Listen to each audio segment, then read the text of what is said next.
Hi, my name is Chance Eaton. I'm the Chief Learning Officer here at Big Sky Wayne. For today's little learning nugget, I want to talk to you about customer service.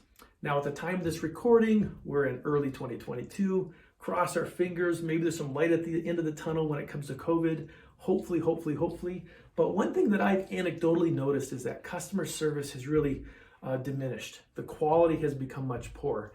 And I'm sure there's a lot of reasons for that. One is staffing. It's hard to find the number of staff that we need to support our businesses.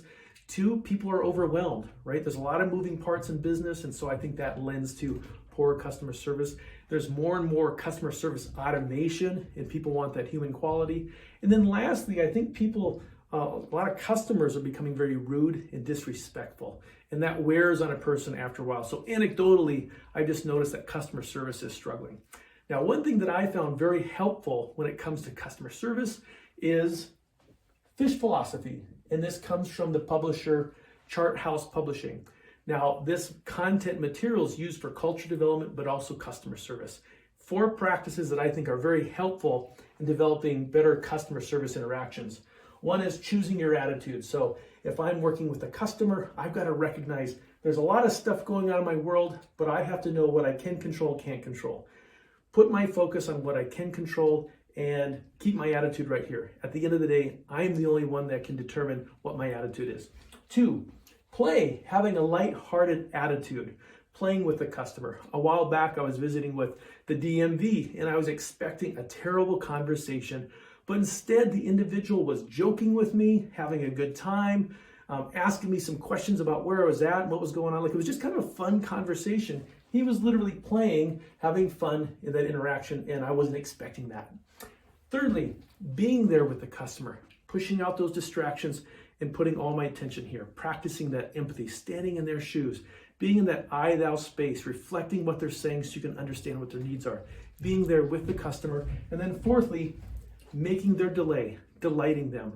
One of our coworkers, when she sees something really great in one of our classes, she sees someone really participating and putting a lot of effort in, she'll write a little thank you card and put in a little coffee card, mail it wherever they're at in the country, just to make their day. They're doing a good job and she wants to recognize that. So 4 very simple practices that I think you can integrate into customer service to make that experience even better. And then lastly, I think it's really important that you have training, procedures, protocol for what do you do when a customer goes from normal to difficult to hostile. Make sure that you've got some protocol in place so all of your team members are very comfortable and confident in what they do. At what point do I change my script? At what point do I call in a manager to help with the situation? At what point do I ask the customer to leave? At what point do I call law enforcement?